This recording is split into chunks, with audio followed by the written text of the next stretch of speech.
This week, we discuss Michael's cancer storyline because that's still a thing that's happening. Chimney's buck-coated crash out. And how Eddie should really take his own advice.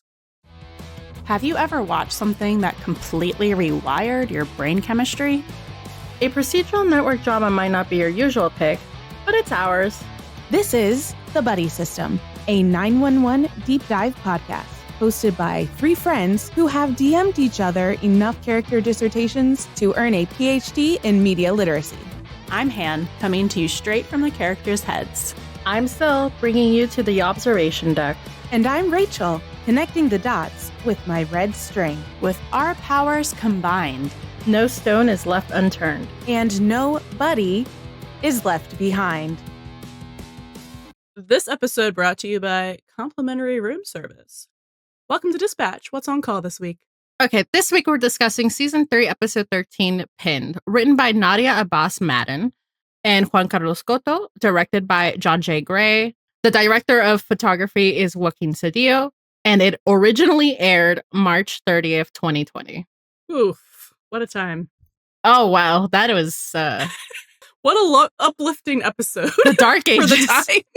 That's what I was saying in the last episode. I was like, and that was the Seize the Day where it was literally like airing the week I was of. trying to seize the day. I was trying to seize the con, but we couldn't do that either, so...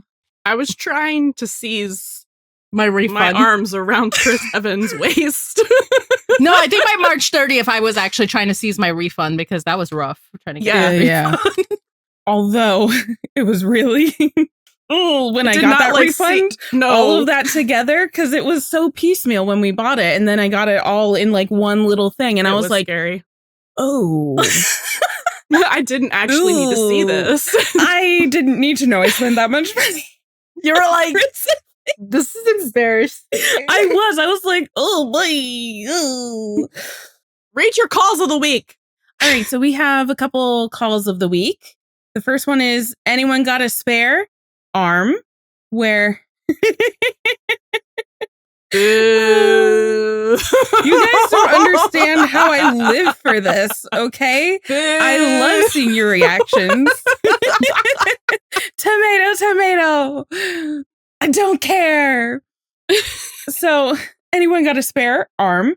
A bowling alley owner goes to fix a faulty lane. However, unbeknownst to her, a group of teenagers start using it, which activates the pin setter and crushing her arm in the machinery in the process. I can't watch it, actually. It's very tough. That one's not as bad as the other call. Really? To me. Which other call? The one where the heart squirts the blood. Really? I See, can't that one watch makes that. me laugh. I can't watch so that. Funny. Once it becomes like that much blood, it's like comical to me. Like, it's not gruesome. It's just like, if it was real life, I would be passed out and I wouldn't care because I would be unconscious. I think it's the idea of doing compressions while... Oh, no. Yeah. Okay, I understand. Well, speaking of, our next call is, nailed it! A father helping remodel his daughter's house takes the do as I say, not as I do, saying to heart, literally, when he shoots himself with a nail gun right after giving his daughter a safety brief.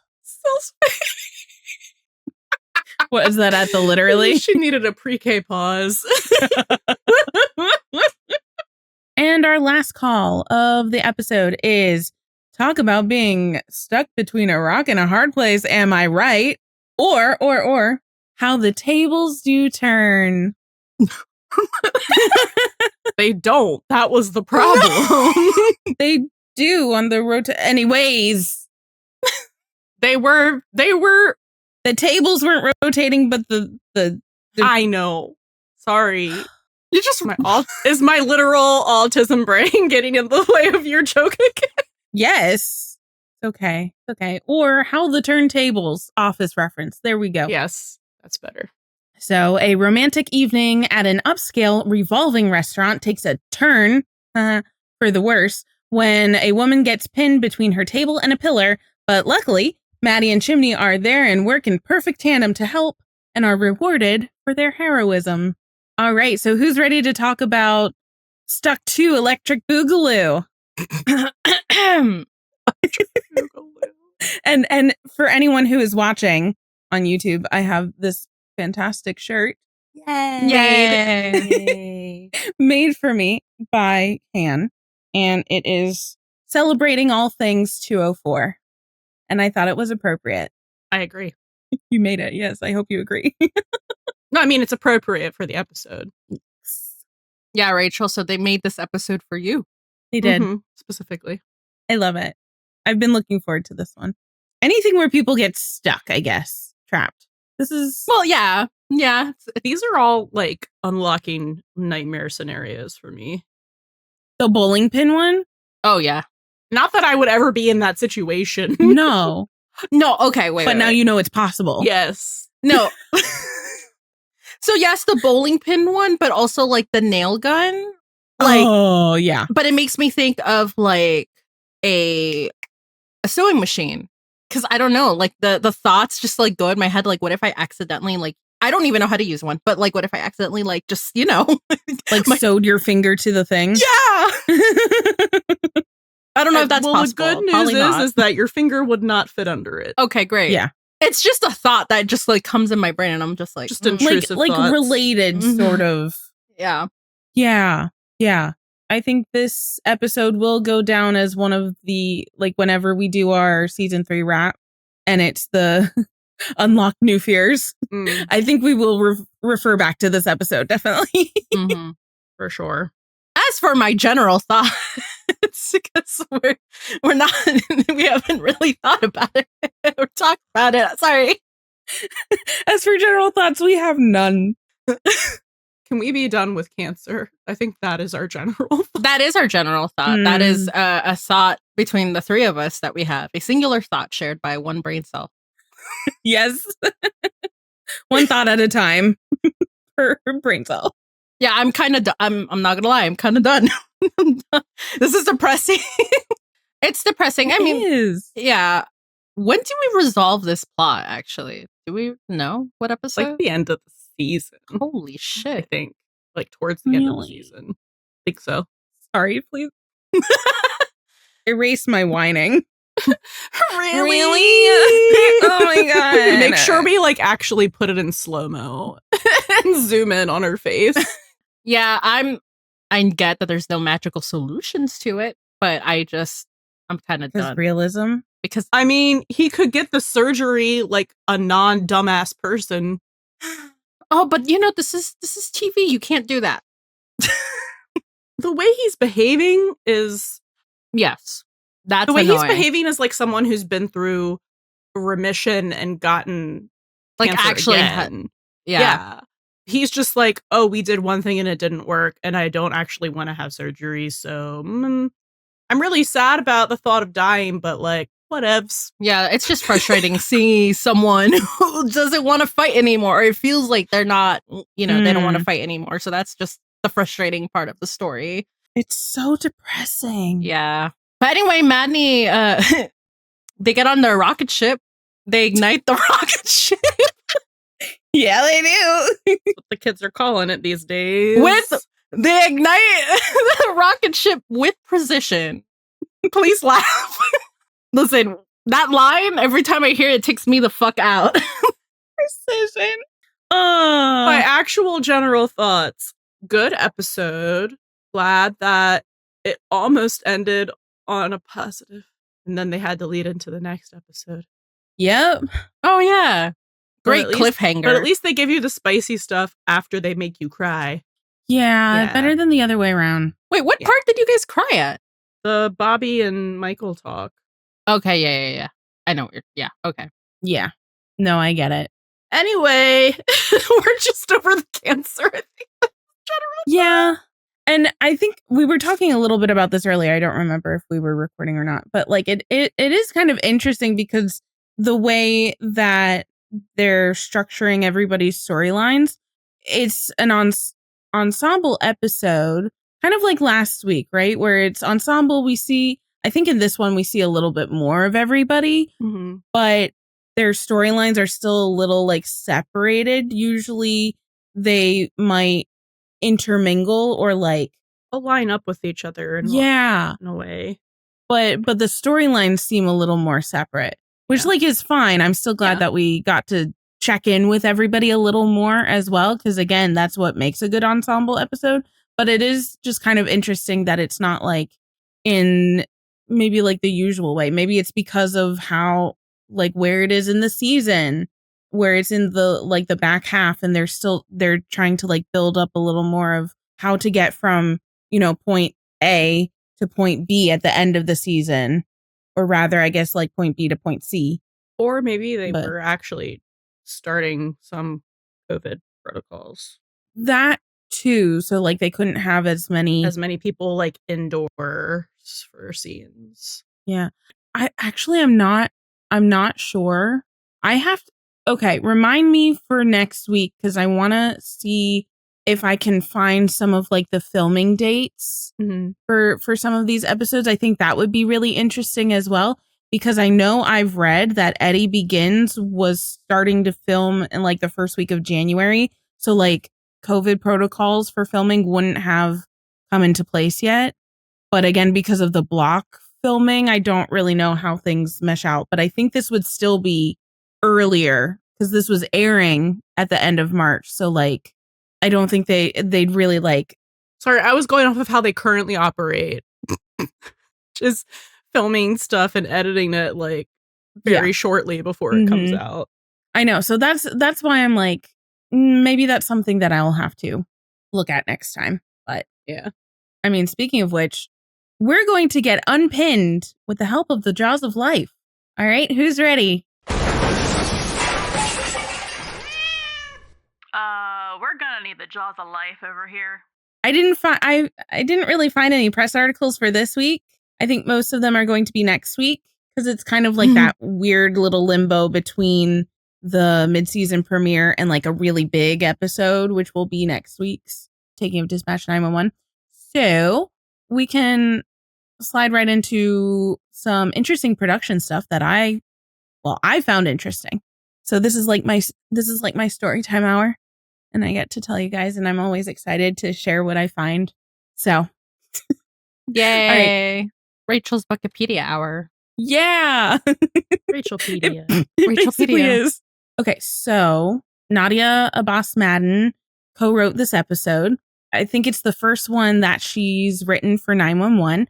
And it turns out, apparently, she is a former 911 dispatcher. I thought that was so interesting. That's because really cool. That adds, I would imagine she would have a lot of, you know, like firsthand experience, and then could probably be a resource for her and the other writers, and maybe even cast and crew. You know, I don't know how much interaction they have there. Like what a great resource to tap into. Also, when she's writing, I thought that that comes really in handy, because she's also co-writing next episode as well. And I think it's kind of unusual to see writers do back-to-back episodes. Usually there's a little bit of time in between. So I thought, unless it's like a two-parter. Yeah, because it's kind of a two-parter, and I think they did that on purpose, very much so they could like really formulate how Taking of Dispatch is going to go. Mm-hmm. So she also will end up writing in season 4, 404, 911, What's Your Grievance, which is the one right before Buck Begins, and 411, which is First Responders.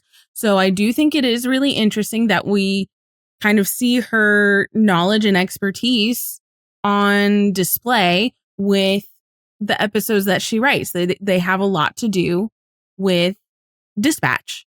And I think that's really cool, because I wouldn't have known that either, but I think that adds like some authenticity. I think that adds like an interesting perspective.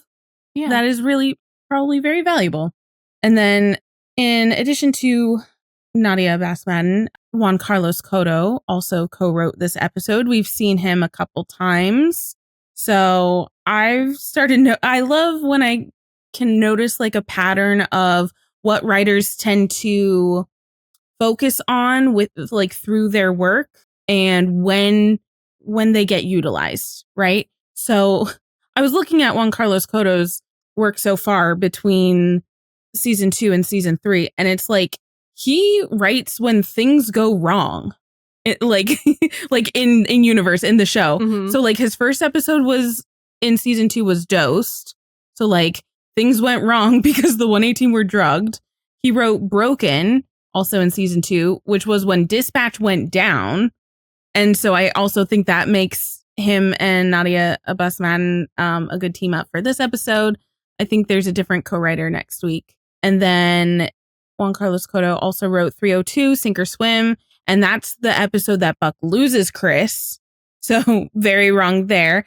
And then he also wrote Fallout from just a couple episodes again, which is like, oopsie, radioactive exposure, just like things going wrong. Whoopsie, made an oopsie. So I just thought that was like a weird pattern that I probably am pulling out of thin air, but I'm just like, like I'm connecting the dots, the red strings, and you can do with it how you will. But I was like, oh, he writes when things go wrong. Got it. Kind of interesting. And then the director for this episode is John J. Gray, and we've seen him write and direct. So again, I think he ends up being utilized in a lot of Chimney focused storylines because he wrote in season 1 Next of Kin, which was so Chimney focused. He wrote Stuck, which again had a lot of Chimney focus.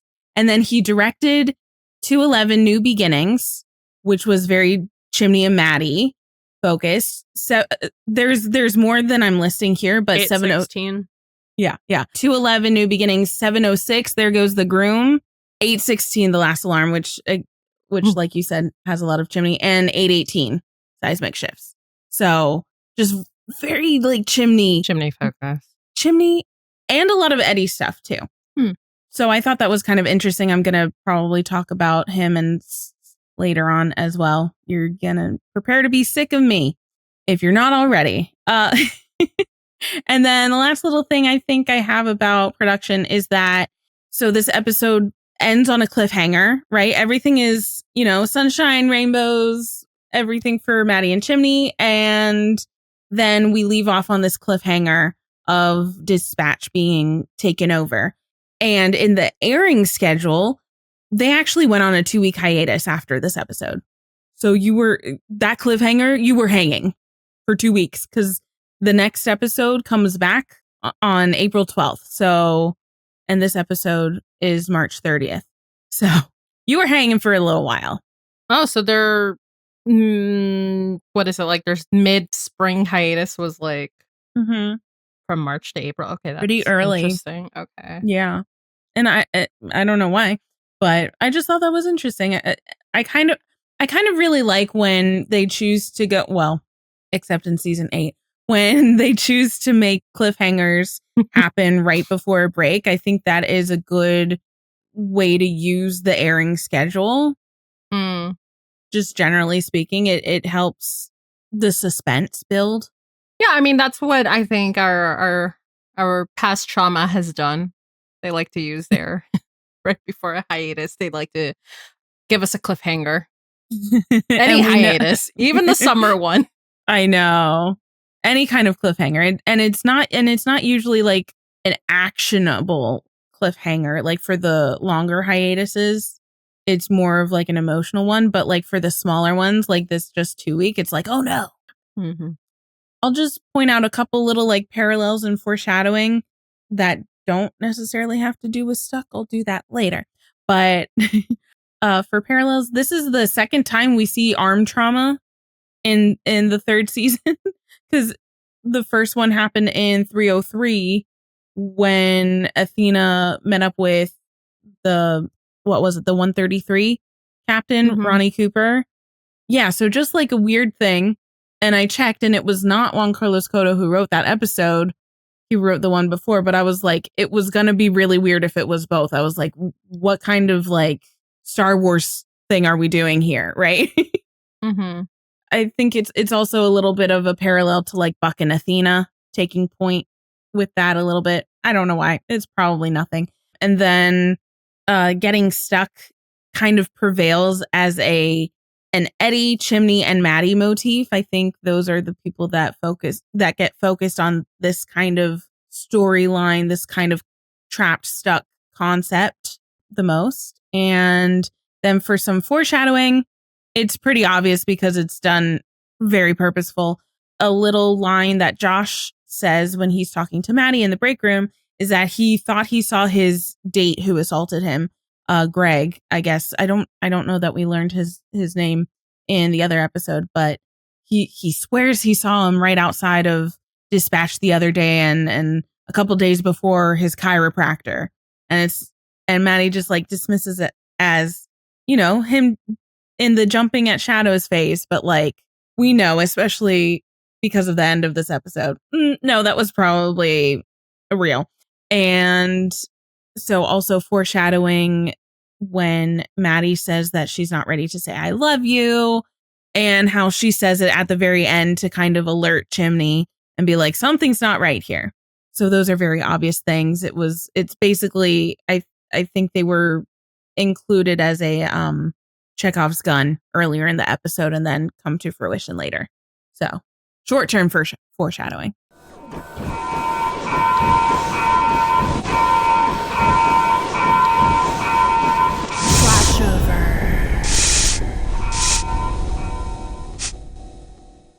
Okay, so, of course, with this episode being called Pinned, we see, I think I said this at the beginning, Stuck to Electric Boogaloo. Kind of a redux of that theme a little bit of feeling stagnant versus feeling like you've made progress or had growth. So warring with that a little bit. Then we have, like so much in season 3, kids wanting or taking on more responsibilities. We see that with the kid at the bowling alley, who is obviously very responsible and well prepared and saying that I'm ready. And you also have in that same vein, like growing up and gaining life experience. That's focused on with May's character a lot in this season, especially as she gets her college acceptance letter, and the resiliency of kids. Just like being able to kind of take it on the chin and like grow and adapt. We see that a lot as well. Moving on into parent and child relationships, the theme for season 3. This one focuses a lot on parents wanting to be there for their kids, not wanting to miss things, and not wanting to disappoint their kids specifically. And also it's dealing with the potential of losing a parent or loss. And then we also see, mostly with the parents, but a little bit broader as well, is this idea of like tradition and legacy, like tradition, just Fiddler on the Roof, and legacy, like I don't know, some Hamilton. What is a legacy? Yeah, it's basically Hamilton or Fiddler on the Roof. Take your pick, whichever you'd like to see there, but fighting to stay with your family like we see Michael doing, but also instilling tradition to be carried on long after they're gone, that sort of thing. And even Athena, when she's talking to May about like, I'd love for you to like follow my footsteps going to my alma mater. And then saying I love you is a big theme. We see that like with the nail gun call, we see that obviously it pertains to Maddie and Chimney, but also a little bit with Michael and the kids. So finding and using your voice to be able to express those things. We keep seeing that with Chimney as well. And another, why do you feel like you're running out of time? More Hamilton. It's just like this idea of time is ticking, right? Like you're on a clock and you don't know exactly when that time is going to be up. Mm-hmm. And we're going to see that, I think, a lot more throughout the later half of this season or the last few episodes. And then kind of like an expectation versus reality sort of thing. I'm trying to remember why I put that, and I'm forgetting at the moment. And then kind of to bring over from 2 episodes ago, which was Seize the Day, we see a little bit of Carpe Diem here, where where like Hen gives the advice of to embrace the not knowing because the other option is to live in fear of it and kind of like not letting life pass you by. So I think that covers most of it. If I remember the expectation versus reality thing, I'll let you know. Is the expectation versus reality thing like whatever Michael and Bobby were talking about like how he's setting them up to be prepared for? Yeah, probably. When he's gone. Yeah, maybe. Yeah. And I know there were a couple other little things that I could pull from that too, but it was probably it. Thank you. I'm trying to. I appreciate it. Sometimes I'm like, why did I put that? Who's cooking? All right. Who's pinned in the pan? Everyone, again. Who's being cooked today? We're cooked, fam. I know most of this is going to revolve around like Michael, but I wanted to bring some attention to Athena and May as well. A lot of their conversations are talking about Michael. Athena and May are kind of like on the same train of thought in Michael's decision to not go through with the surgery. And they don't really understand it. They don't really support it. They're being a little like skeptical about it. And it's really bothering them both because we have May, who's still kind of blaming herself for her dad's like complete perspective shift. And Athena, Bobby says he's trying to be supportive. And Athena says, I'm not, that was you, but yeah. I still haven't come to terms with it. So I think they're kind of leaning on each other in that way, especially while Michael is having like some bonding time with Harry.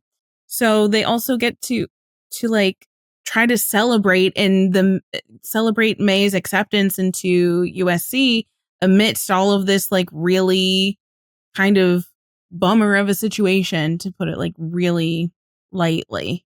Yeah, I mean, I think Athena makes a point to, Bobby says on the camping trip when he tells Michael about May being accepted to USC, it's like, yeah, and I got to see all of the joy just evaporate out of her when she heard about the camping trip. And, you know, Athena was there for that too. So I think she's very much trying to not like do business as usual, but like infuse the joy that should be there and to celebrate the accomplishment that it is, and to try and like course correct things to be normal. So it's not all just like, why does any of this matter because my dad could die? You know, because you can't, when you're going through, you know, and it's not like Athena hasn't lost people. Right.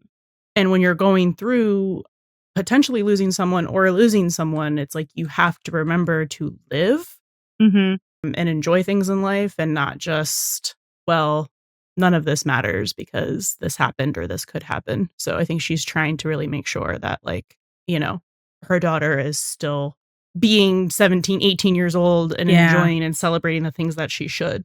So it's very good parenting. Yes. Because it is like when you have a child whose parent is going through this, like it's not just the grown-up that's going through it. It is the whole family. And that makes the kids, and for both May and Harry, have to grow up a little more and a little more grow up faster than they would otherwise necessarily. I mean, May is a senior, so she's getting ready to go off to college, but she should be thinking and consumed with like all of that fun stuff. And here she is almost like falling back into this nihilism that no child should have, about like, you know, just Athena says it later to Hen, just like casually throwing out like, you know, May said my dad may not be there in a year. And it's just like such a shock because that's not what childhood should be. And we see that affecting Harry as well a little later on. So I do think that Athena is really trying to like buoy her, and especially with May still thinking that it is her fault, because it's not. It is absolutely not. We discussed this in that episode. May was trying to be like optimistic and helpful and like, you have hope You have options. And then Michael just took it in completely the wrong direction. It was like, no, that's not what this was supposed to be. And, there's this aspect of time that's weighing so heavily on May and Athena. And Athena is saying, like, we still have time. But when she talks to Hen, she's just like, it's this like looming deadline, vague deadline that like we don't know when the time is going to be up, and it's hard to operate in normalcy because of that, because they never thought they would have to like prepare for this. I also think she says one of the most Athena lines ever in this chat with Hen, where she's like, I just hope he'd snap out of it and do what makes the most sense. Which, like, I mean, yes, agreed. And Hen's like, you mean do what you think makes the most sense? And Athena's like, well, yeah, I can't help it that I'm usually right. She is. Yeah. So. That's why she's Athena. She is usually right, and people should listen to her. And it's just like, no, that whole conversation that Athena and Hen have is really lovely. I love any time we get to see their besties on display again. And I think it's gotten really underutilized, but that makes it even more poignant when they do bring it out. And I'm sorry, we're going to bring it down for a little bit. The whole, like, how am I supposed to come to terms with that? And just the fact that Athena is leaning on Hen because, like, Bobby's not available. He's out. And it's just like, it's so reminiscent now of like 8/16. Sorry. And like, how am I supposed to come to terms with that? Because she's already had to do it once with Emmett. And she thought it would be like a one and done thing. Because like, who is unlucky like that? So only the Scorpio could it. I'm just kidding. So it's just upsetting. When it's upsetting in the context of the season 3 timeline, but it's also really upsetting seeing it from a post season 8 aspect. And it's just like, but it is still different because, again, the Michael situation is something that they knew about and have to plan for. And it's so different than just like if it's just dropped on your head like that. Like with Bobby, and you don't have time to plan. Well, and Emmett too. Well, for her. Right. So like she's kind of already done that, and she's had to basically do all of this in so many different permutations. Like that's exhausting, and it's not fair. Season 9 Athena is just done. She's just done. She's valid for that. Thanks for the current events. Thank you. You're so welcome. So does anyone have anything else about Athena and May? Okay, so most of this is really so much revolving around Michael and him going on the camping trip. That's like such a tradition with Harry, and they're bringing Bobby along. And it's not because Bobby is an EMT and would just be like an additional like medical assistance. No, it's because Michael is trying to instill in Bobby the tradition and his want for Bobby to help keep his memory and his father's memory, Harry's grandfather's memory, alive. No pressure. I know, no pressure, right? Like, I'm sorry. And we have to remember that this does not happen in a vacuum. So there's been so much Michael and Bobby being on the same page, and Michael kind of like leaning on Bobby in certain aspects. They had that father to father chat about Harry in Rage. Bobby was the first one that Michael told about the cancer. It's like they have an interesting bond, but they are still kind of a little bit at odds, but it's kind of all because of Michael and almost like his insecurities and a little bit of jealousy. Yeah. And it's so like illogical, but like it's such a beautiful thing that they're trying to do, but then he just kind of like makes it messy. And the thing is, like, he gravitates towards that, and he like really like gets in there with those insecurities, since like the beginning of this season. Yeah. And it's like the cancer just like elevated that whole entire that feeling. I mean, like, okay, well, I'm gonna be gone. It's not like he's trying to say they don't need me anymore, but like I'm gonna be gone and I'm going to be, I don't even know what I'm trying to say. Just like in general, he's just gonna be gone. And it's kind of like his memories. It's such a weird like thought process where for Bobby and everyone else, it seems like Michael is isolating himself, which is what we have talked about, especially in Christmas Spirit. Michael was isolating himself and that wasn't helping. That was harming him even more. Yeah. And Michael just being like, I'm not isolating, I'm stepping back. And I'm just like, that's still like self-imposed isolation. Yeah. And you're not communicating about it. And it's just kind of like, you're... You want to know the thought that I just had? Sure. Oh, no. Because on the like wavelength of like, who does this? Like, who acts like this? Why is your reaction to all of this to do this to the people around you? And I'm like, oh, it's dramatic gay shit. Because Eddie has done shit like this. Oh, boy. Making unilateral decisions without the input of anybody. Mm-hmm. Yes, making unilateral decisions for the better of everyone else. Mm-hmm. Yes, or for the better for his kids, or for the better for his family, and it's always to his own detriment. Yeah, because he doesn't matter in the equation, but he thinks that he's like being selfless and doing what's best for other people. It's just like being magnanimous and just distancing himself. Yeah, like thinking that that's a smart thing to do. And it's not. Those are the moments where like you need to lean on everybody even more. And it's like, I understand how that might make sense in Michael's mind. It's like, no, I'm stepping back so like you guys can have, what does he say? The time to figure out how to be a family when I'm gone. And it's just like, I literally, because that's what I was thinking of that line. Because I was like, who does this? And I was like, oh my God, if Eddie thought he was dying, he would do this shit with Buck and Christopher. Isn't that like 1,000,000%?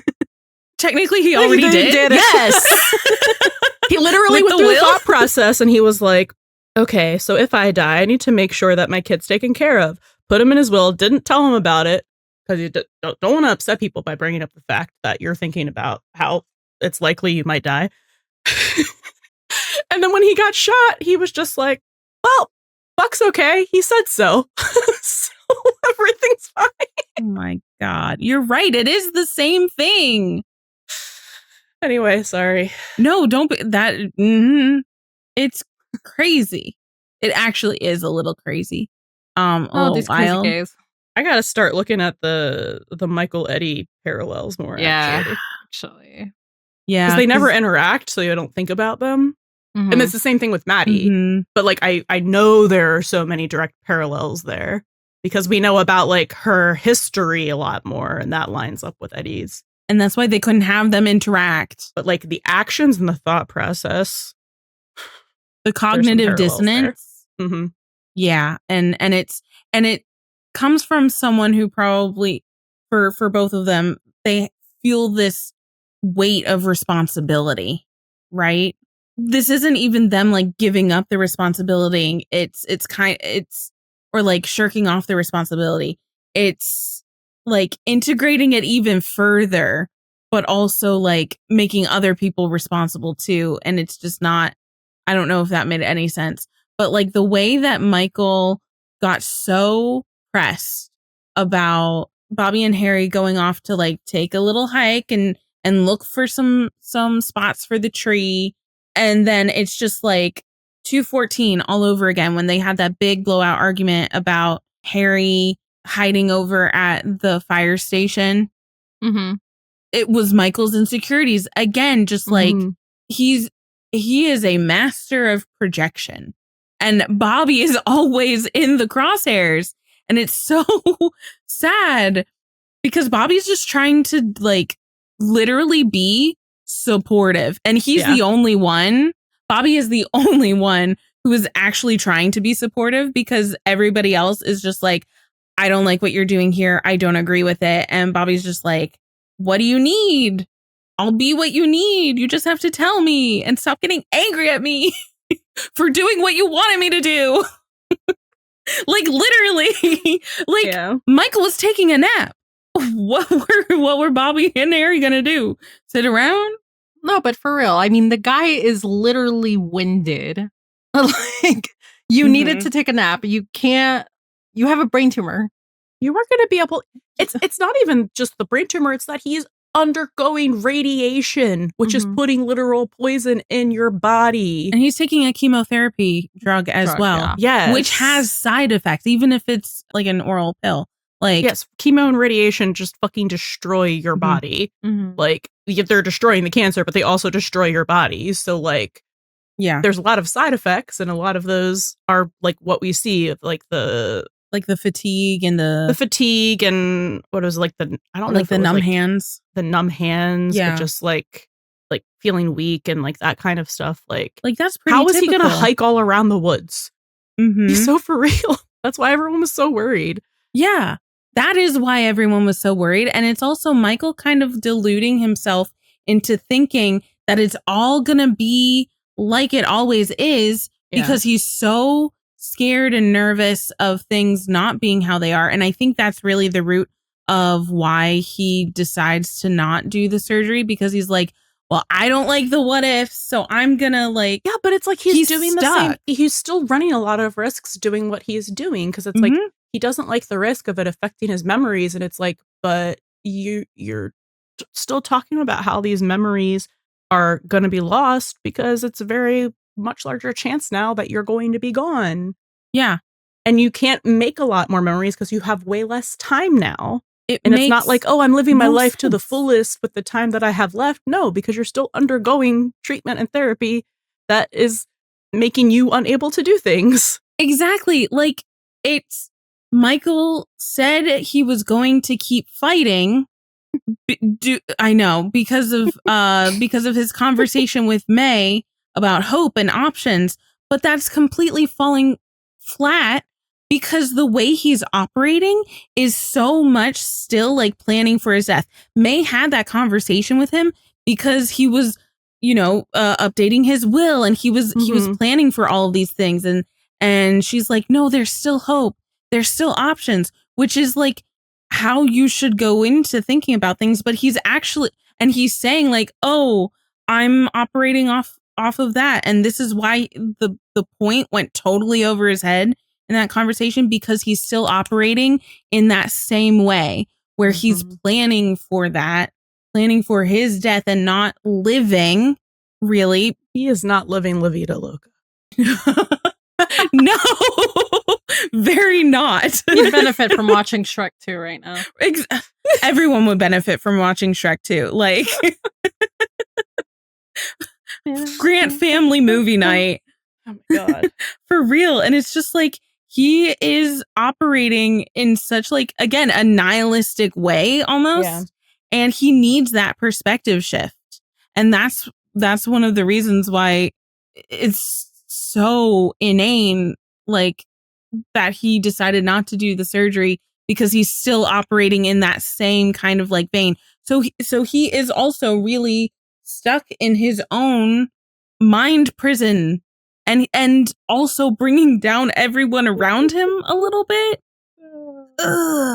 And that feels mean to say, because he's the one going through all that, and especially when he and Bobby have it out again, and Michael's like, you're going to tell me how I should be handling my brain tumor? And it's just like, no, I'm like asking you to think about how it's affecting your children. Well, that was a nicer way of saying it, because I'm going to be like, shut up. It's not just about your brain tumor. It's not just you. It's about the people around you. Yes. And Bobby really gives him that dose of like, maybe, hopefully like a perspective shift. Well, it's like, well, what about fighting for Harry's life and May's life? Because Harry even says like, he said it was going to be a year and it's only been a month. Like, Michael was not being realistic about that, about like what that time would handle. And it's also just like you're giving up potentially because all those timelines are always just estimates. Exactly. And it's like you're giving up on a potential lifetime for what? And you're not even like using the time that you have in a productive way to make more memories. He's being so dumb that he triggered like the side of Bobby that we normally only see like with oh my god, what are the fucking YouTuber TikToker Shay's people? Army? Yes. Which we saw in the last episode. Yes. Yeah. like Goodbye, when he gets Shay's so Army. irritated with people like doing something that that affects others like greatly in a negative way. And then he's just like, actually, fuck it. Yeah. And the patience, all that like eternal patience and just like gentle parenting. Like, no, here's a dose of reality. And like understanding and like well-meaning advice just goes out the window. That's how stupid Michael is being. All that Midwestern like charm and niceness gone. No. Still, did you call Bobby a brat? No, I said Brad, like Brad Torrance. And then I was like thinking about like, I'm going to kick your limey out. Your limey out. Yes. that's when Bobby says like, I've had it up to here with you. And the like, gloves are off. Like, my dude. Yeah, because he's sick of Michael trying to erase himself from the narrative. Not for like a third or fourth Hamilton reference, but like it is. Michael's this is trying not to sponsored by Hamilton. I know there's a movie coming out, but I mean hit us up. Yeah, honestly, like Hamilton actually should sponsor us. Our listeners and Hamilton fans and the amount of Hamilton references we make, it is just a circle. Yeah, I don't know why there's so much good like overlap there, but it is. There is. And also our influence of Hamilton got one of our patrons and friends on the Discord to watch Hamilton. So sponsor us. Yeah. Worth it. It was all worth it for that. Spreading the gospel. No, for real. 10 years later. Yeah. Oh my God. Yeah, but eventually, like, you know, Michael and Bobby apologize to each other. Bobby doesn't really have much to apologize for other than like, you know, he was a little blunt, but I think it was warranted. And Michael is talking about how he wants to see his son grow up, but he may not get the chance. And he's like so scared about that. Oh my God, then have the fucking surgery. I know. and I just like, sorry, not to bring it down even more, but like, that whole conversation was so beautiful. And I thought Peter Krause's acting in that was so lovely because it looked like he was kind of like on the verge of tears pretty much the entire time. That's the scene that makes me really cry. Yeah. Yeah. Because to me, I was just like, okay, so for Bobby, it's kind of like the opposite because here he is someone who is bringing up all of the stuff from Bobby Begins back up because he gets to live on and he doesn't. Like, he is also a father who doesn't get to see his kids grow up, but for the opposite reason. And that hurts. Oh, but it's also the childhood trauma.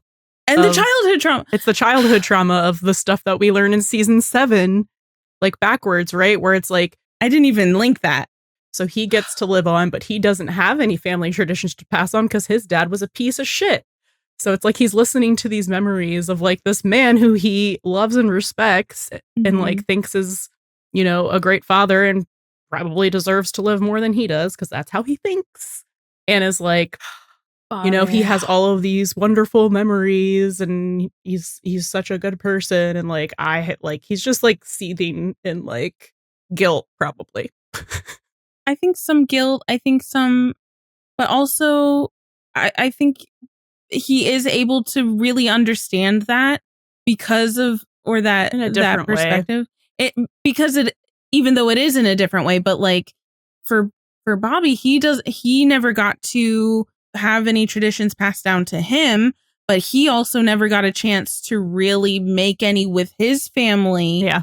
So he's kind of on the outside still but like being brought into the fold, which I think is it is at its core a really lovely gesture from Michael to be like, I want you to like help, keep my memory alive, keep the memory of Harry's grandfather alive, and you are the person for the job. Like, that is beautiful, but it's so like shrouded in Michael's insecurities and everything like that it just kind of becomes like a backwards compliment. Bobby still has much more patience than I or Athena do. Yeah. Because if she was sitting there listening to that, she'd be like, how you could like continue to pass on these traditions and memories and keep your memory alive by getting the goddamn surgery and living. Well, that's basically what she tried to do last episode when she brought over groceries, and he's like, I know what you're trying to do. And she was like, I know, but he's like, he's saying all this stuff, which should all be like in the column supporting getting the surgery. Yeah. Again, it's one of those things that really confuses me, because it's like the logic you're using would support a different conclusion. I don't get it. But that's his personal journey. It's a little cognitive dissonance, but and he's making everybody else live with it. It's like the same logic of like, I really want my kid back, so I'm going to move to Texas. Yes. Dramatic. Maybe it's gay logic. Nonsensical. It's 2 + 2 = 5. Yep. Is what's happening there.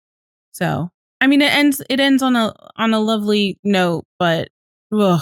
I'm tired of this, Grandpa. Harry would say to the tree that he plants. Wait. Just keep digging.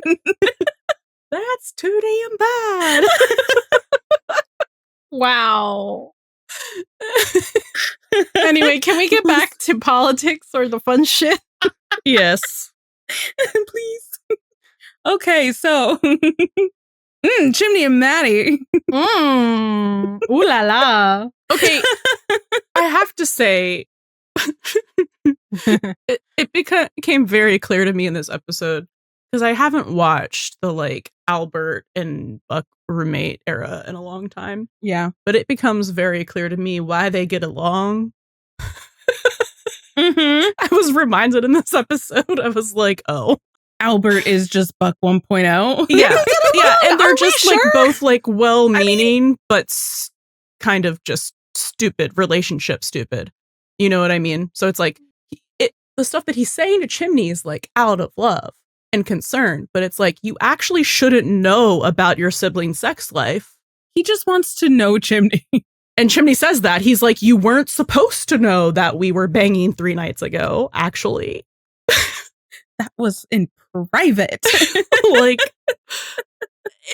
but it's just such like a thing that I could see like Buck doing. I mean, yeah, this is the guy who, our introduction to Maddie was him like stripping off all of his clothes and like running into the shower, and just like, you did.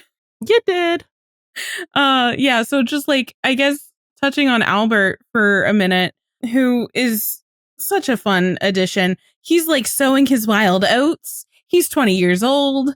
He's like living and loving his newfound freedom, just Buck 1.0ing it a little bit. But I think it's so funny. All over Chimney's couch.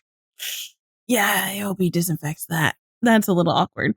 He has good taste though, because like the rando club girl is like getting a PhD, so like impressive. But I do think it's really funny that when Chimney catches Albert like in flagrante delicto, Albert deflects and turns the conversation from him and his proclivities, extracurriculars, just also such a Buck thing, to Chimney's, and it's a successful deflection. It's so funny. It's like, we're not going to talk about me. Let's talk about you and how you don't do it with Maddie, because she's a good friend to you, because I just don't see the passion. And it's like, you're not supposed to see the passion, bro. And it's like kind of a perfect little brother move to be like, I'm going to rile you up so so you forget about me being in trouble, and we're gonna make it about you. I don't want to talk about my own attachment issues. Let's talk about yours.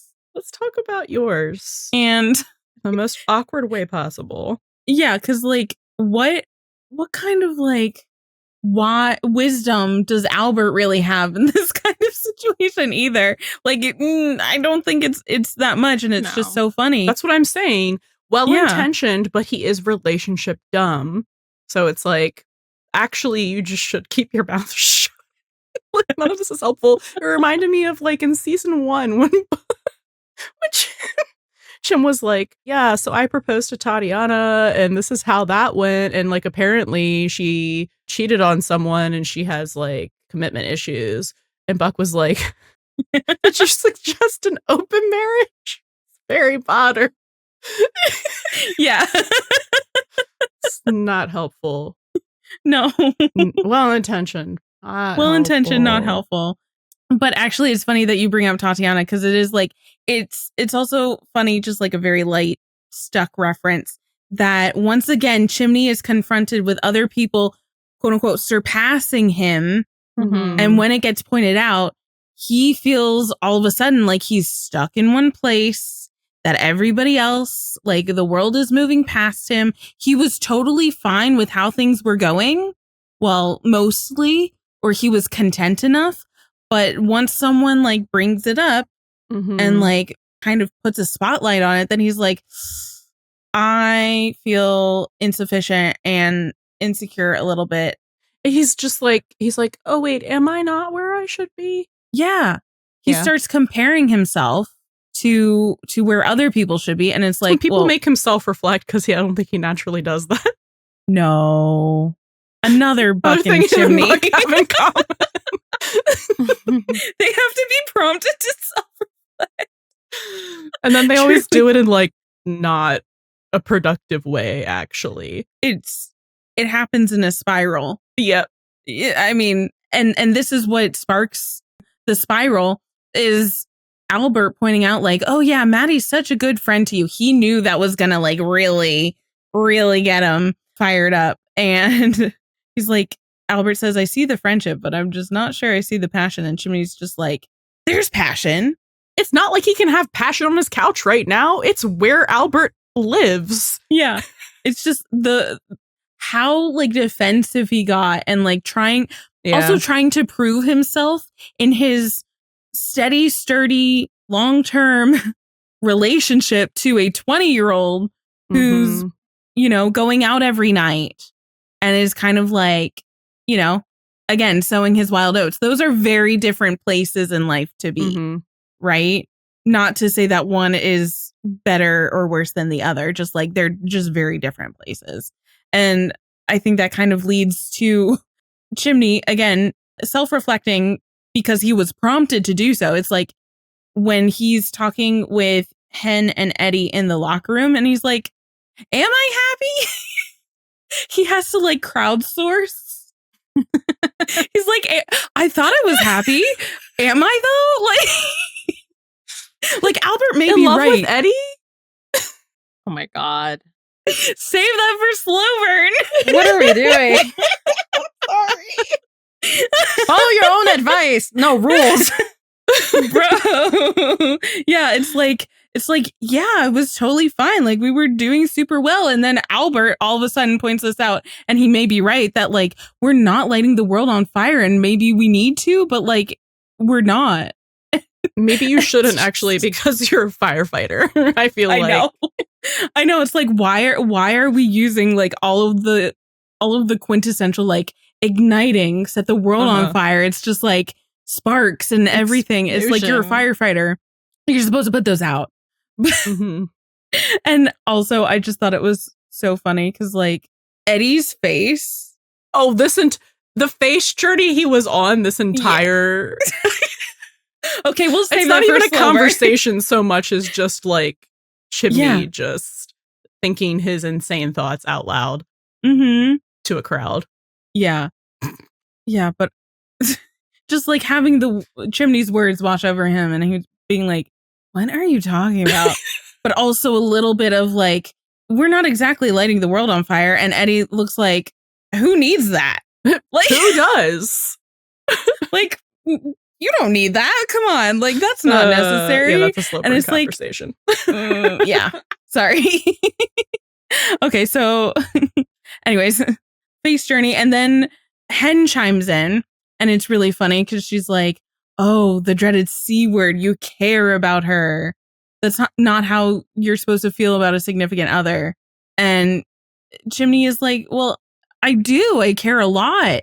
But like, he didn't get that push. Again, I think he's someone who kind of needs those external pushes to be able to like move himself forward, because I think he ends up not complacent, but like kind of maybe comfortable in how things are. It's comfortable and scared of rocking the boat. Yes. It's like when he has good things, he's like, I will, since things are good now, I'm not going to try and do anything that might affect them. And I think that comes a lot from his upbringing and just like, you know, trying to not second guess things like that. It comes from knowing that things are so impermanent that he wants to hold on to them.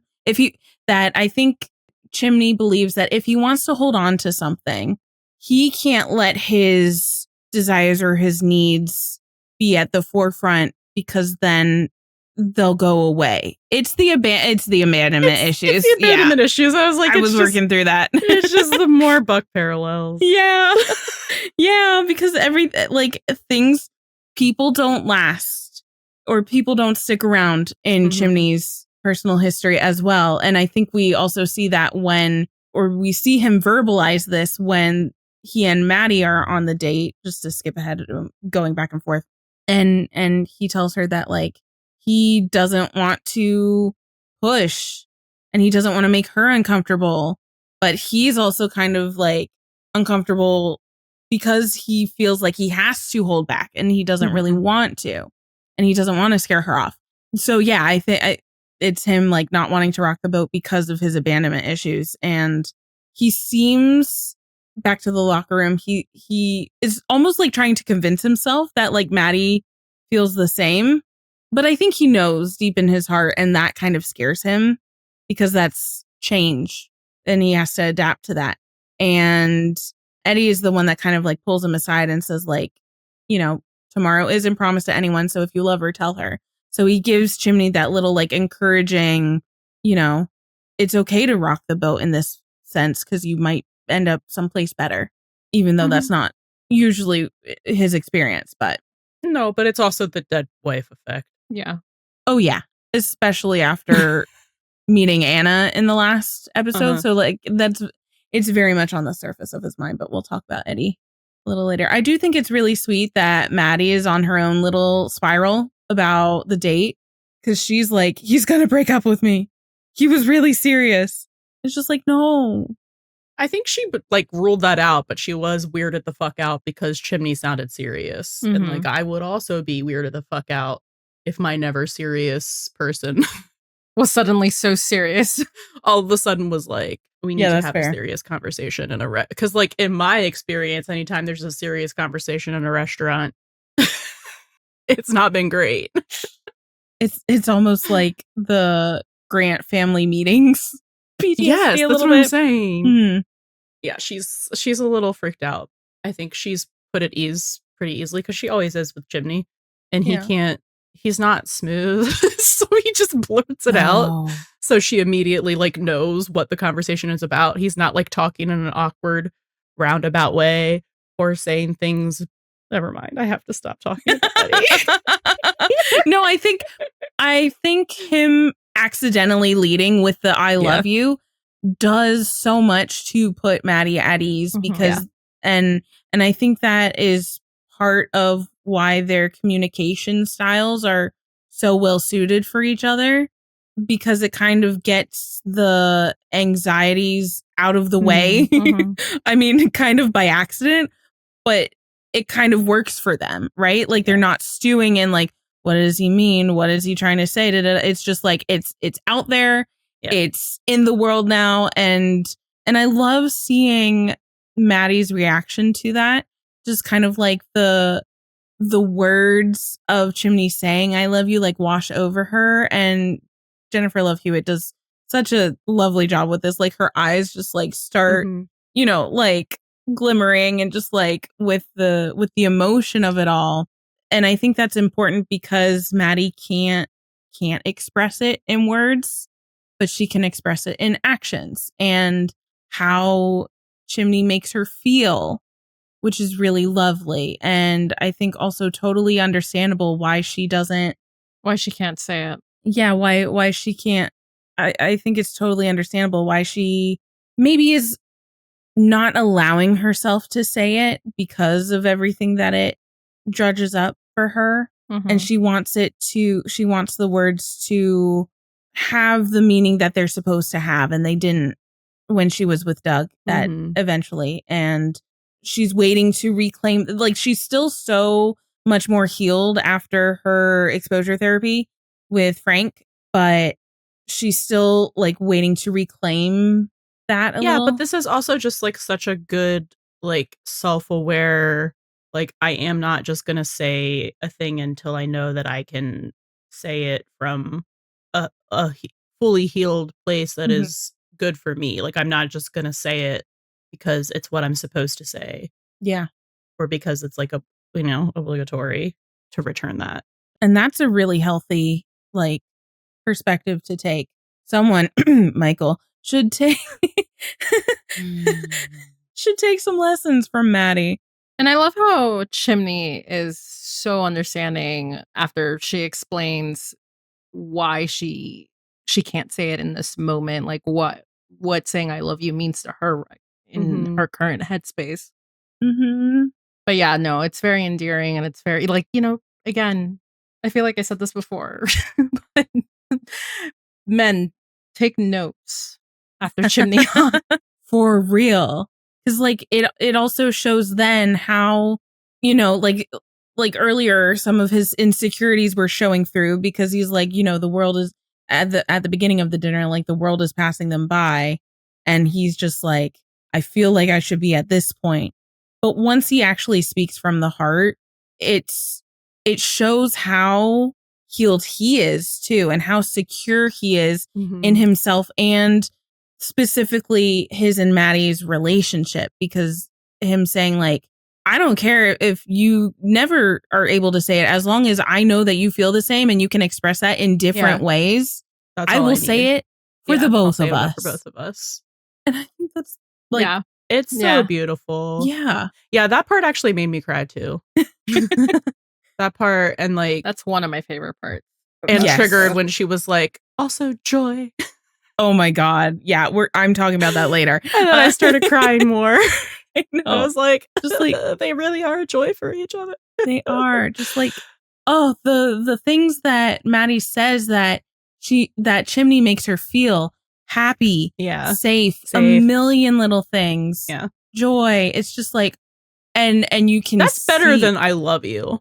A little bit, a little bit, because it's like here's all these things that like you, like your influence. It's like makes being me more feel specific, where it's like, do you know those like emotion charts where it has like the basic like emotion words where it's like sad, angry, happy, and then you can like go out further for like more specific emotions. And it keeps it's like growing that, and growing, because it's like, okay, well, there's love, but like what kind specifically makes that word so meaningful? And it's like all of these things that she's saying. And because like when she's explaining like all the things that he makes her feel, he is like lit up. Like he's so incredibly happy. And I don't think her just being like, I love you too would have elicited the same response. No, I feel like she would have needed to like back that up with other things. Yeah. And which her how she explained how she felt was definitely a lot more meaningful than just throwing that out there, Yeah, I think especially for him and his romantic history too. Yes. Yeah. Like it's so not hollow like it kind of was with Tatiana. Yep. And just like that open communication and that like depth of expressing their feelings really allows them to be on the same page, which is something that we see a lot with Maddie and Chimney, is like when they are on the same page, they are ironclad. And we kind of see it when they like, you know, hop into action, being literal first responders for the lady who gets pinned, wrong episode. And they just like, obviously their career backgrounds with Maddie being a nurse and Chimney being a paramedic have a lot of overlap and are, you know, perfectly suited for this kind of thing. But the way that they mesh together, like the true partnership, is so fun to see, because we don't get to see them in that kind of capacity, because Maddie is at dispatch and Chimney is in the field.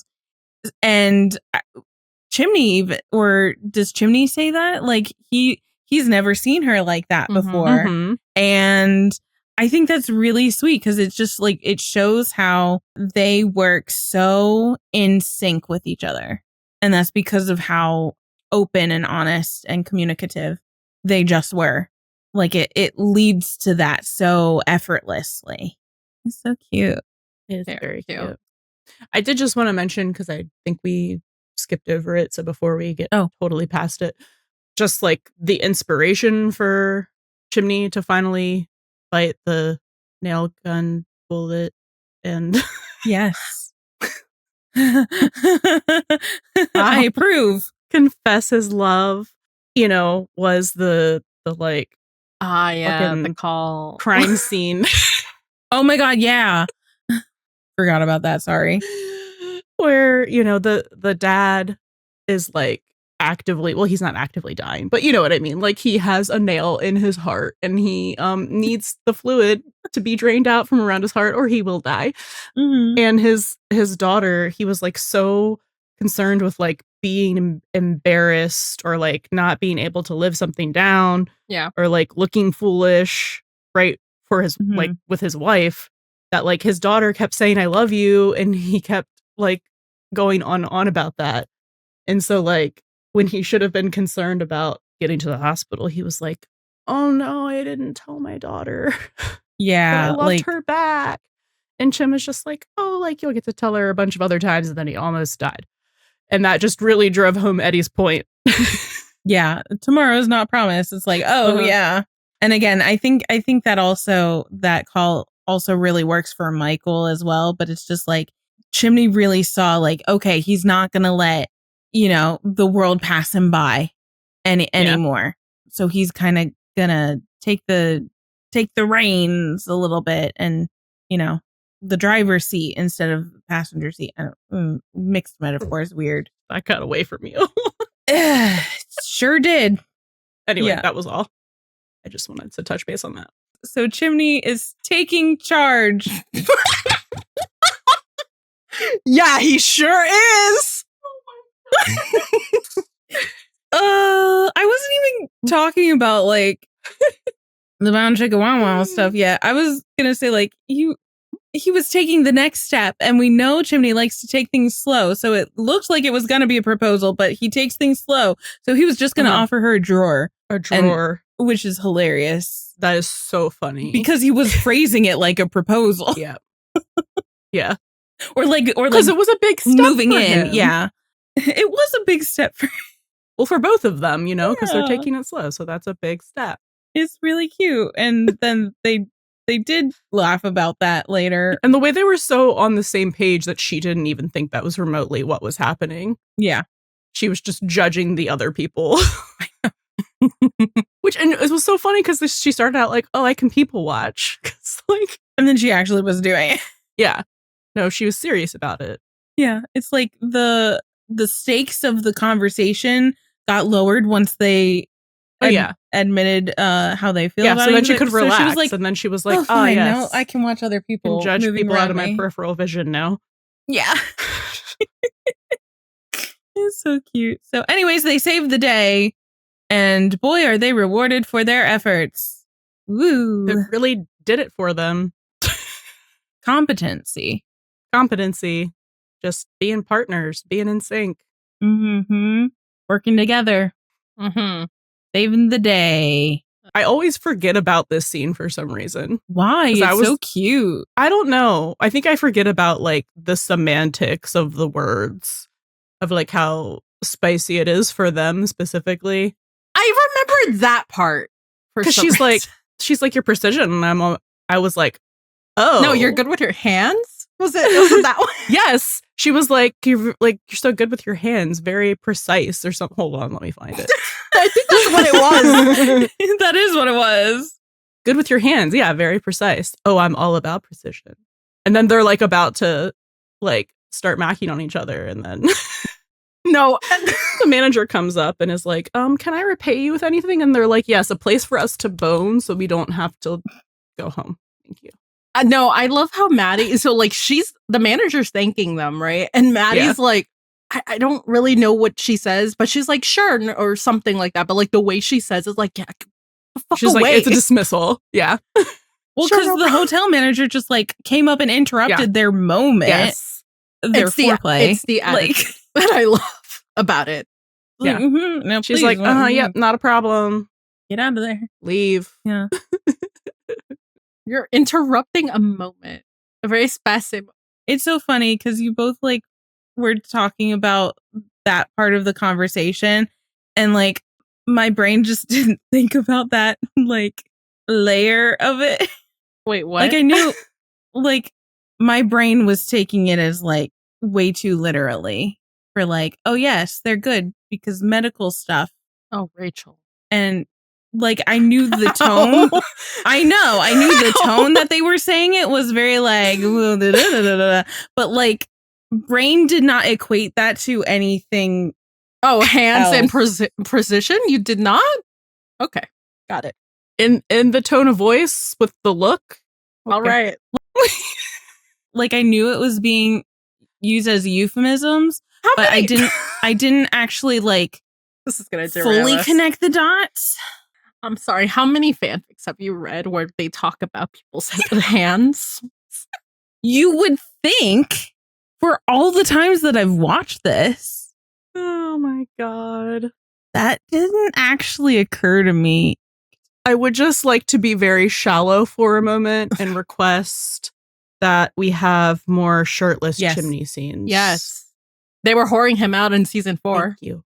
They are, and I'm so looking forward to it. They should do that some more. They should do that in season 9. We don't need to just see Buck and Eddie always be the shirtless ones. No, all of these people are so fine. Yes. Literally the entire cast is so fine. Just realized we have a finite amount of shirtless Bobby scenes and got sad. Oh, this will never end. Thanks a lot. Season 8. Should absolutely start watching 6 Feet Under for part of our he's Patreon. Naked so much in that show. It's HBO, so okay. All right, so yes, the sparks fly with Maddie and Chimney. Love that for them. They deserve it. They've earned it. Then they have a really cute candlelit morning after, also accompanied by juice. And always at the scene of a cry. A little bit. And I just love the little part at the end where like Chimney's walking back into his apartment. Not a walk of shame. No, it is not. It's a walk of pride. And Albert's just like, where were you? I was worried. You didn't call. You didn't come home. And Chimney's just like, just feeling like 10 feet tall, right? Mm-hmm. Just like, oh yeah, things ignited. Feeling 5'10". And he just walks off all smug. Yeah. So pleased with himself. Albert's and he just has like every right to be. Pikachu face. Yeah. Pikachu face. He is kind of Pikachu face. Like, blink, blink. Yeah, he is. So cute. It's so cute. Takes his coffee and everything. Mm-hmm. Like, thank you. I shall be retiring to my room, which has a door. Unlike your room, which is the couch. It's not even your room because you don't actually pay rent here. Just letting you crash here. Yeah. And then we get the cliffhanger with Maddie talking to Josh and the I love you thing comes back into play. Which we'll talk about a lot in next episode. Because yeah. We see this all again, I believe. I think so too. Yeah. Yep. So if I could take just a couple minutes of your time and Oh, God. I just get the distinct feeling that I used to get when Jehovah's Witnesses would show up at my front door. No, because that is the no, thank you. We're not interested. That's the feeling that I just had. I was like, why am I being a Jehovah's Witness about 204? Like, can I take a moment of your time to speak to you about your Lord and Savior 204 stuck? No, actually. Please. There are, holy moly, a lot of parallels between these two episodes, and it's more than just like the titles being very similar and some of the scenarios on the calls being people in predicaments that leave them immobile or unable to move themselves or something. So, I don't know. I'm trying to use other words, but like we had trapped in season 1, we had stuck in season 2, we had pinned in season 3. So I'll just go through a couple of them. Most of them do pertain to Chimney and Maddie. So that's why I wanted to plop it into this part. Interestingly enough, I know I mentioned it earlier, but John J. Gray wrote 204. He wrote Stuck, and he directed this episode. So he didn't write it, but I just thought it was really, really funny that he has his like influence on both of these episodes because they're so thematically connected. And I don't know if it was just like, I don't know if it was on purpose. From what I understand how they assign directors, it's a little more willy-nilly and based on availabilities and not necessarily like the content of the episodes. So I'm wondering if it was just like kismet, you know? I thought that was really funny that he is connected so strongly to both of these. And then in both episodes, Stuck and Pinned, we have a public proposal going sideways. So if you'll remember in Stuck, we had the whole escalator proposal, which turned out so awful, terrible, and traumatic for all of us and everyone involved. And here we have another proposal. Well, it didn't start out as a proposal, but like it ended up being a proposal. It turned out better this time, but I also thought that was like an interesting connection between those as well. And then I have my U-Haul theory strikes again, ?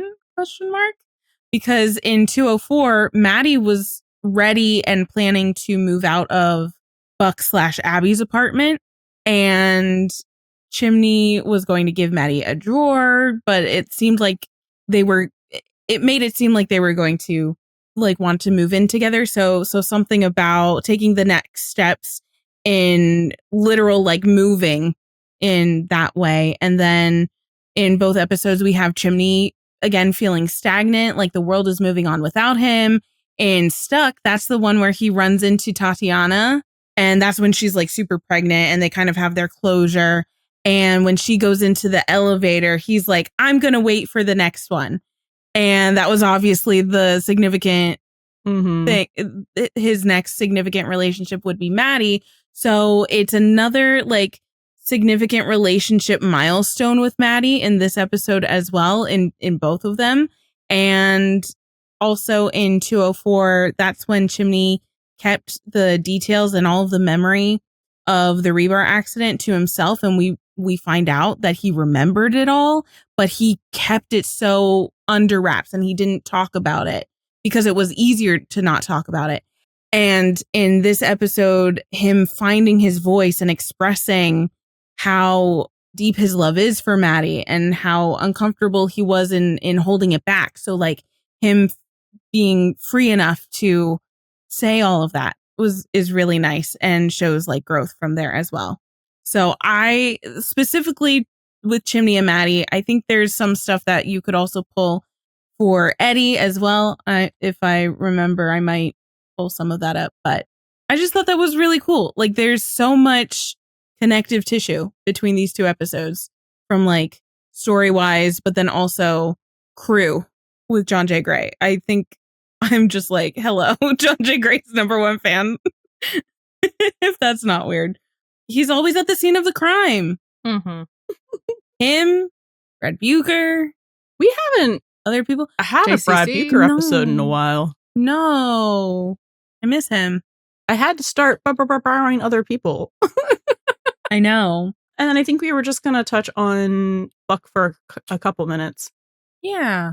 And talk about how, like, they let him do things and he's smart. Okay. And then he's like, hey, look, Dad, no hands. I can ride a bike with no handlebars. Uh-huh. Yeah, I kind of connected these little, like, bits of Buck that we get in this episode to the theme of like, you know, the kids taking on more responsibility and wanting to like prove themselves. So in the first call with the bowling, Buck is the one to kind of like take point and think outside of the box and really come up with the solution of embracing the cross brace or whatever that was to like use the machinery that pinned the bowling alley owner's arm in place, like to like use it to their advantage.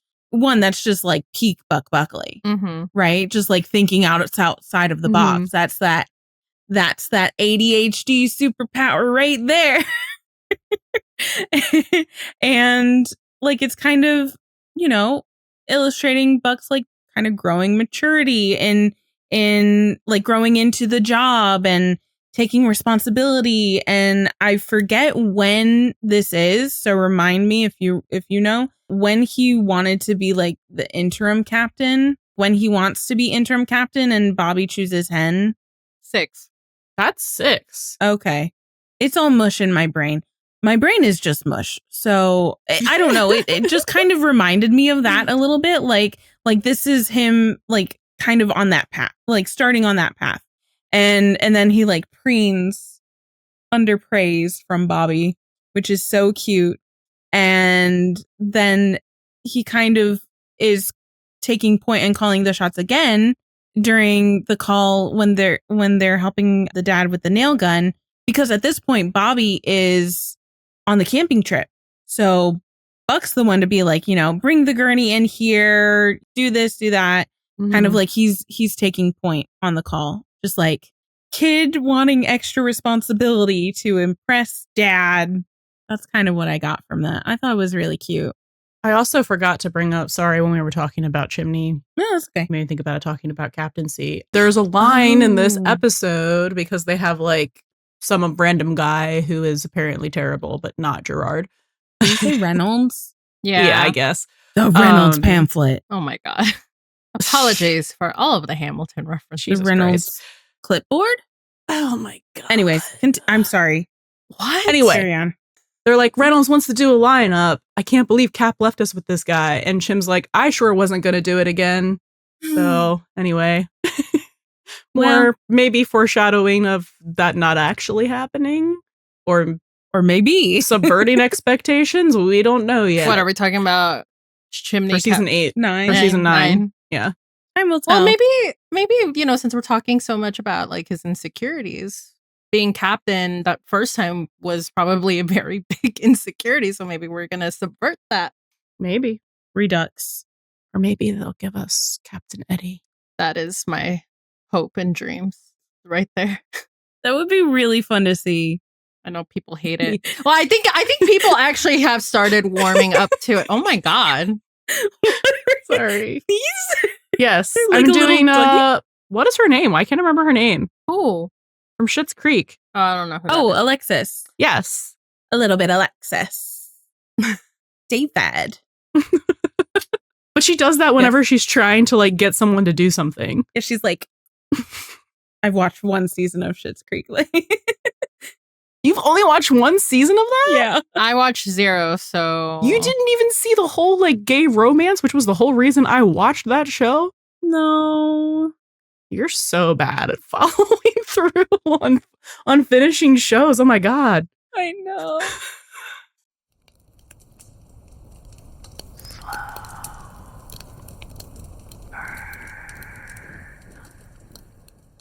It's time for that gay shit.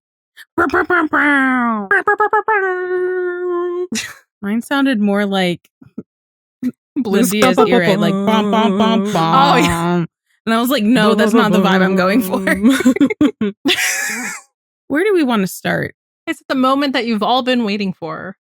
The moment I have all been waiting for. Guys, it's our favorite segment. It is. And you all know that now because you totally didn't before. Oh yeah. No, definitely only by our get to know the buddies and not by our hour-long slow burn section. There's just so much here. Where do we want to start? We'll just start at the top, I guess. At the bowling alley. The bowling alley. The bowling alley. There's just like a little. It's flirting. It's married behavior. Yeah, and it's so funny because we also like never really see Buck make pop culture references very often. He's getting educated. Mm. I wonder by whom. It's a dual effort, I think, by Eddie and Chimney. Yeah. So, like in his little Terminator voice, he's like an endoskeleton, and Eddie's just like has to correct him. Can't just let him have it. It's like, no, actually, it's an exoskeleton. He's like, you can't let me have this. Have a moment. and he's just like, no. Like, done. We're married. It's just like that's a little thing. It's funny. On the next call, when they are like walking from the engine over to the aid car, Eddie's like, wanna go on a date after this? And Buck uses his flirting voice. And it's like, yeah, it's like that. It's the exact cadence that he uses when he's flirting with people. Definitely. It's like his almost kind of like shy, like, yeah. It's like literally like 3 lines, but it is very flirty. It's just like, you hungry? Want to grab a bite after we drop him? And like, I don't know. I need to start a tally of how many times Eddie asks Buck out to eat. Mm. So I feel like it's not insubstantial. And then Buck's just like, definitely. Mm-hmm. Tucks hair behind ear. Me? So what I thought was really funny, like, it's like to me, it was like kind of like a mirror of what we were going to see right after, because like, so Eddie asks his Buckley to go grab a bite to eat. Oh. And then that did not occur to me. Smart. And then Chimney, well, it's kind of weird because it's like a reverse. It's like it just like all the want to go out to eat just kind of like got sucked out of Buck and like went to Chimney. But anyway, that was But anyway, like so I just lost my appetite. I think I found mine. Yeah. So now like Chimney is gonna go and call up his Buckley to go out to dinner. Mm-hmm. Oh, so I thought that was kind of funny how they started it off with Buddie and then Madney. Okay, but that is actually interesting. Yeah. Now that you brought that up, like coming off of like Eddie's advice, which we will talk about, mm-hmm.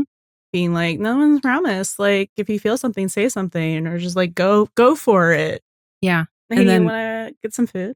And then this is so funny because all of us have picked up on this in slightly different ways. Because to me, I connected that to 201. Because that was the other time. Again, they're right by an ambulance and a very messy, like gruesome, violent ambulance scene. And Eddie was like, yeah, who's hungry? You want to go for some food? Like he literally asks Buck out to grab a bite, like in the first episode. And then the ambulance explodes. And it's just like, it exploded before he asked. Oh yeah. Which again, another euphemism for sex scenes because we talked about that then. Oh my god! As well. Jesus, just like this, just messy. everything is messy with the ambulances. But yeah, that was like, it just brought me back to that because they were right by an ambulance. Want to go get food. Make it like our first date. You know?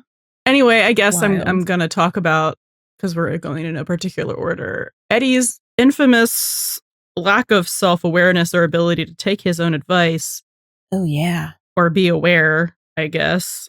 Very interesting of him to give Chimney the advice to to tell someone that you love them if you feel it, because tomorrow's never promised to any of us. And there's so many layers to this, because it's like, it's, as I said earlier, it's like the dead wife thing. But also, like Rachel said, it is very much also in this new weird little, I don't want to say infatuation, but like flirtation of the idea of Anna is like in the forefront of his mind too. Yeah. So he's like thinking about it again, but like during that whole conversation, before he gives that advice, he's just like, you're being so dramatic, because like just the facial expressions he's giving is very much sending me to I just hate dating because it feels like a performance. Yes. Because like Chimney's like, you know, like, we're not setting the world on fire though, and Eddie is just like, is anyone like in the fashion that he's kind of like, I'm reading from this that he does not feel that in any of his relationships. Yes, thank you. That is exactly how I saw that too. Just kind of like the face that he makes there. It's like, does anybody feel like they're setting the world on fire? Because like, not in my experience. And also that's coming from the man who weaponized physical intimacy. Yes. In order to not communicate. Like, no, of course you're not feeling like you're setting the world on fire. Like, because you're not using intimacy for pleasure. Yeah, exactly. Exactly. You're not. That's it. He doesn't use intimacy as pleasure. He uses it as a transaction. Yes. To not have to say his feelings. It's so weird.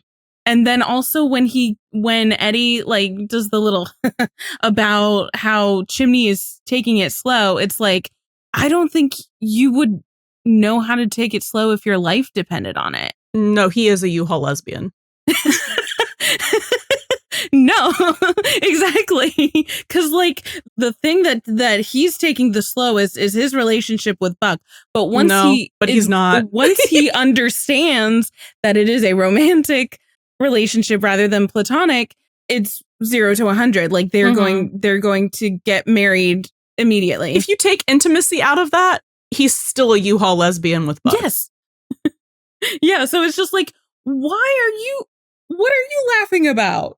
Because he doesn't understand the concept. Like, I understand about taking it slow. No, you don't. You got your girlfriend pregnant at 18 or 19 and got married. Then you were never actually together because you were in a war. Then you came back and she left you. And then you like slept together awkwardly. So you didn't have to talk about feelings. And then she died. Also not taking it slow. And then you dated the world's most perfect woman and fumbled that because you were too busy dating a man. And being traumatized about like being a repressed homosexual. He has and no. Then you dated an ex-nun and treated sex with her like an obligation after you asked her to move in, after you were dating for like a month tops. Jesus. Again, not taking it slow. Like, I guess he technically took it slow with Anna, but it's just like, was he taking it slow or just avoiding her? We all know the answer. Yeah, it is. Again, he's using physical intimacy like transactionally or like weaponizing it. So like also the withholding. Yeah. You know, so that there isn't more in this case he or in the case with Anna, he like didn't go forward with that so that there wouldn't be more emotional connection. Yeah. I guess they went slow in the sense that they never went anywhere. Oh, would you say they were stuck? Yes. I would actually. And this is also so funny because like in Stuck, we start the episode off with the Eddie and Chris getting ready montage. So like that's also another reason why the feeling stuck and stagnant thing kind of pertains to Eddie as well, where he's still like in very much in this weird limbo of, well, it seems like he's kind of not getting over Shannon, because we know he's not over Shannon, but just kind of like, quote unquote, ready to move on in a more like conscious way, or like thinking that he should be at the stage where he is, according to everybody else. Right? Well, I think it's very interesting if you want to compare these two episodes with Buddie, how like in Stuck, it's very clear that both of them are stuck, like in different parts of their lives, like Buck romantically and Eddie with, well, everything. And then in this episode, they are both actually pinned, stuck, whatever. We don't focus on either of them. The only thing that we focus on in this episode is for them is just them like riffing off of each other and then like making plans to go out to eat. So I think that's kind of interesting. Which I guess is kind of like they're stuck in this, like they are stuck in this same cyclical thing for them. Yes, but I was trying to make the point that like they kind of have a healthy relationship that works. So like, and it that doesn't really need like a milestone of like that needs to be pushed somewhere other than where it's already being slowly grown to. So like it wasn't focused on because we didn't focus back up on Eddie getting back out there or Buck getting back out there. Right. Because they don't need to. No, because they don't need to. Yeah. I'll take the next one kind of because it relates so much of, I mean, we talk about this all the time, but like Madney and Buddie parallels, especially in this episode, especially when you pull into what Albert says at the beginning, talking about friendship and passion, about how he sees the friendship for Chimney and Maddie, but he doesn't see the passion. And Chimney's all like, no, it's there. It's totally there. But they are technically like friends first.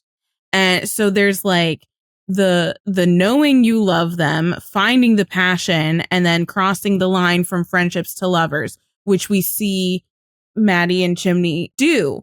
I guess like from a more meta standpoint, Buck and Eddie are still currently in our post-season 8, pre-season 9 stuck in this holding pattern of being friends, maybe starting to recognize that one of them that they love one another more, depending on whose perspective you want to take at the moment. And once that comes to like full consciousness, then they'll have to cross the line from friendships to lovers, just like Maddie and Chimney did. Yeah, I was thinking about the, like, I guess the Madney progression of, like, where they are in their relationship from, like, season 2, like, the steps that they were taking, because, like, season 2 was basically the getting together. 3 is furthering that relationship. Then season 4 is, like, actually, like, being parents. It's a whole thing. And then I'm thinking about, like, Buddie, but, like, starting from season 7, not necessarily. But it's backwards.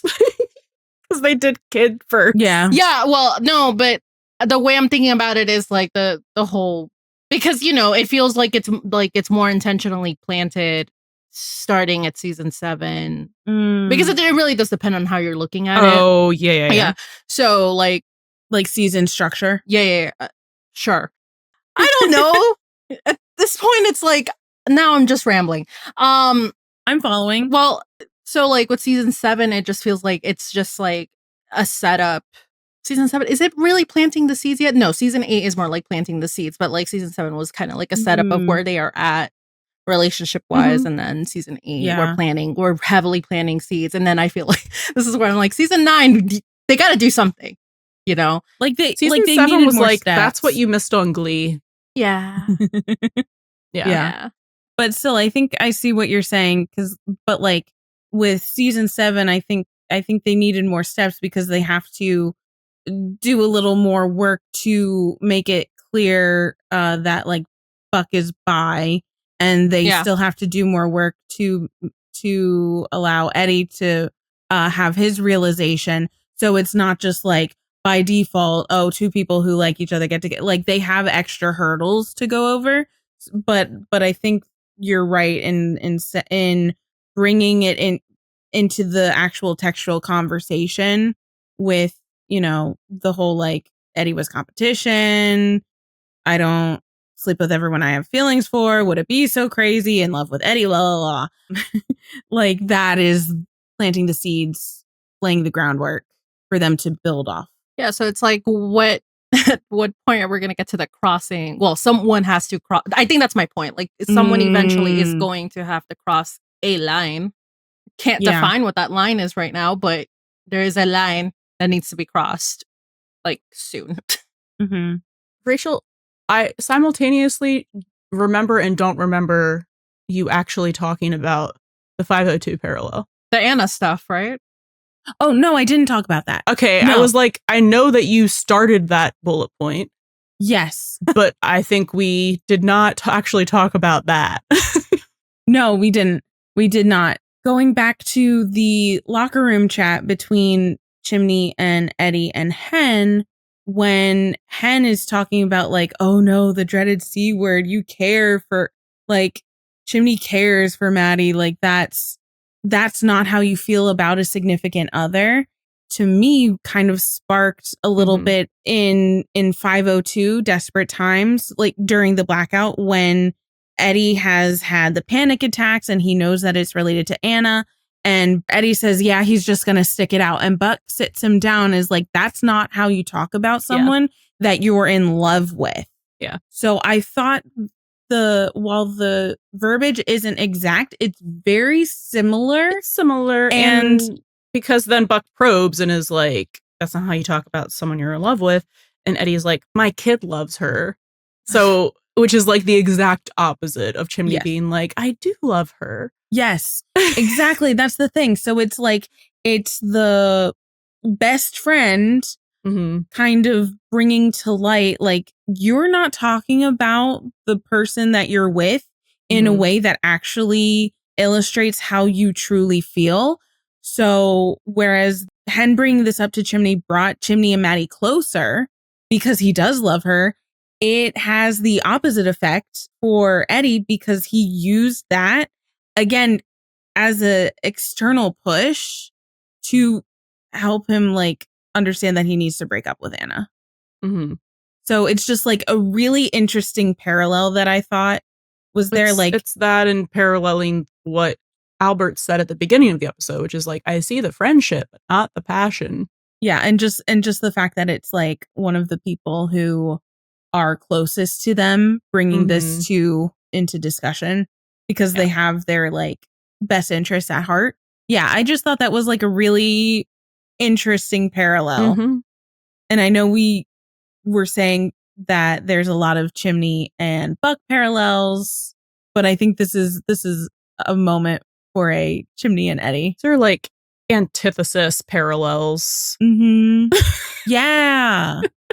This is a comparison of a man who is in love with a woman and a man who cannot be in love with women. Can I also talk about Joy? Oh, yeah. Yes. Joy and Juice? Joy and Juice. Always at the scene of the crime. Always a Madney Buddie parallel. We see them multiple times. So, again, when Maddie tells Chimney, not that she loves her, but that's what she feels. And how one of the things that Chimney makes her feel is joy. That she feels joy when she's with him. And that also, like, bringing it still with Madney to 806 in Confessions when Maddie tells Chimney that they're pregnant with their second baby. And she's like, let this be what it is, joy. Which also then goes hand in hand in the same episode, Confessions 806, with Eddie and Joy and Risky Business and his conversation with the hot priest. And the Juice being representative of the joy. And Juice. And so, like, just to really distill it down, it's like Maddie and Chimney feel joy with each other. they had a joyful evening. There was juice in the morning. Eddie is Celebrate their joy. To celebrate their joy. Eddie is searching for joy and juice. They're always connected in that way. Just like the fact that joy is brought up multiple times, because I think it's brought up another time with Madney specifically, and I forget when. I might be making this up. You're nodding your head like you agree. No, I think it's a theme for them. So it is a theme, but for how much we parallel Madney and Buddie, like, is so interesting when we have such emphasis on Eddie seeking joy and choosing juice. It's almost like he needs to emulate Maddie and Chimney's relationship, which was friends to lovers. Ugh, connect the dots. I don't know what else to say about that. It's always about joy. There's I don't know if this is something, but like is it 816? I think it's 816, the beginning where Buck went to visit Maddie, and Maddie just like gives him a hug and says, I love you. And then how she's basically like, we need to say it more often or something like that. I think it's so interesting how that mirror is so like, you know, the Maddie Eddie mirror, because Eddie's telling Chimney, who's basically Chimney Buck mirror, that you need to say, I love, you know, dude, I love you. Yes. I thought that was a interesting little nugget. That's super legitimate. That's so interesting, especially when, like, in that episode, like, Chimney's having a really hard time visibly. Buck is having a really hard time invisibly. Yeah. Ooh, interesting. I think one more teeny tiny little thing that may be nothing, but again, when Maddie was freaking out about their date because Chimney was being so serious and she thought for a minute that Chimney was about to break up with her, kind of reminded me of like Buck's crash outs when Eddie is leaving in season 5 and season 8, just kind of like Buckley spiral central. Yeah. I think I have one more. And again, it's like, it's in terms of like the Maddie Eddie like parallel thing. And so like, I know we're talking about how like, it's funny that like Eddie kind of doesn't like take his own advice about saying, you know, telling someone that, you know, you love them. But like what Maddie and Eddie do, I think in this scenario. So like, I'm thinking about like the goodbye, like the Buddie goodbye in 810. So and then Maddie, what she says to Chimney instead of saying I love you, like, so they don't say I love you. I know there are different scenarios. I know one of them is like a goodbye scene, the other one is like a reaffirming feelings scene, but like they do use their words or different ways to describe how they feel about their partner without saying the three words, you know. So I thought that was a good like Eddie Maddie parallel. Yes. Oh my gosh. Hannah, are you okay? No, I just realized I was like, the closest we ever get to Eddie saying I love you is literally a Cass I love you, I love all of you. Yes. When he's in 705. Yeah, when he's like, he doesn't know that you're he doesn't know that you're an idiot.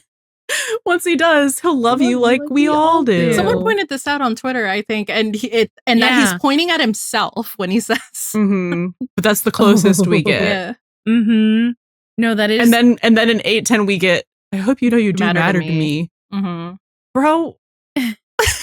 So it's like even though they're not able to say the words and they're kind of like obfuscating and talking around it, it's still emblematic of how they feel, which is very deeply. Yeah.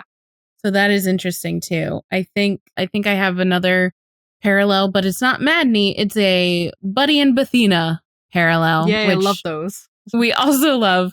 So just like Bobby and Athena, Eddie says tomorrow isn't promised to anyone.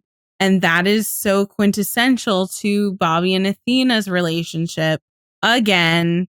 And it's just another way that like Bobby and Eddie are connected and paralleled in that way, especially because of their losses, and they know how important it is to tell people how they feel, which then again is really funny to what you were just saying about them. Like talking around it in different words, the irony. So just like the understanding of how like time is fleeting and you should act on things. And Eddie still doesn't take his own advice. No. I just want to like bonk my head on my mic. Oh, I thought you were going to say bonk him on the head. Which, yes. He needs the comp head bonked out of his head. Mm-hmm. Couple extra bonks for good measure. I'm sure Buck could help him. In so many ways. I don't know what y'all laughing about. I'm just innocently crocheting over here waiting to be done. Why did my brain go? Because he's good with his hands too. Remember, don't ignite. But if you do, take a buddy with you. Thank you for listening to the Buddy System podcast from start to finish. We literally cannot shut up about 911, so please come talk to us on your favorite social media platform. We're at Buddy System Pod everywhere.